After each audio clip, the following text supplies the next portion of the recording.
આજે હું ગામડાના ઓરડા કેવા હોય એના વિશે થોડુંક કહીશ.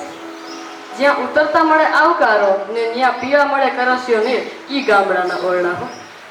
જ્યાં ભીતે ભીતે ગાયરું હોય ને ફળિયામાં રંગોળી હોય, જ્યાં ઘરમાં ઊંચે ડોયલું હોય ને લાઈટના દોરડા હોય ને લટકતા હોય, ને વળી ખાટલે ખાટલે ગોદડા હોય ને ઓશિકા તો અસલી રોના હોય, લુગડા દોરિયા હુકાતા હોય ને પાંગલ તૂટલ એવો કબાત હોય, ઘરમાં શણગારેલ પાડિયારું હોય ને માટીના બે ચાર કળસિયા હોય ને એમાંય ગામડીઓ રૂડો પહેરવેશ હોય ને વ્યક્તિ ખંભાના ફાડિયા હોય, ગાયરવાળી શણગારેલી ઓયડી હોય ને એમાંય અલગ અલગ ભાઈતું હોય, બારની ફીતું એ છાણા હોય ને એકાદ બે બકરીઓ બાંધી હોય, ઘરમાં એકાદ બે તલવારો હોય ને ભેગા હરફેંદરાઈ રહેતા હોય, ઓયડી દેશી નરિયાણી હોય ને ઉપર મોહરલા ટહકારા દેતા હોય, એમાંય ચોમાસી નડિયા રીઝતા હોય ને ઘરમાં ટપક પદ્ધતિ ચાલતી હોય ને નીચી પથારીયા ફૂતાવીને ઉપરથી મચ્છર છે ને એ જલસો મારતા હોય તો ઈ ગામડાના ઓરડા હો.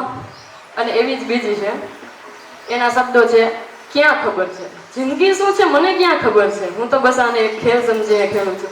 કે જિંદગી શું છે મને ક્યાં ખબર છે, હું તો બસ આને ખેલ સમજીને ખેલું છું. હા તમે જીવતા હશો માનવીની માફક, પણ હું તો જીવું છું પેલા બાજની માફક.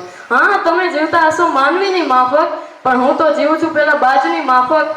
હશે તમારે માટે તમારા વિચારો મહાન, મારી માટે તો મારી ઉડાન જ મહાન. કે હશે તમારે માટે તમારા વિચારો મહાન, પણ મારે માટે તો મારી ઉડાન જ મહાન.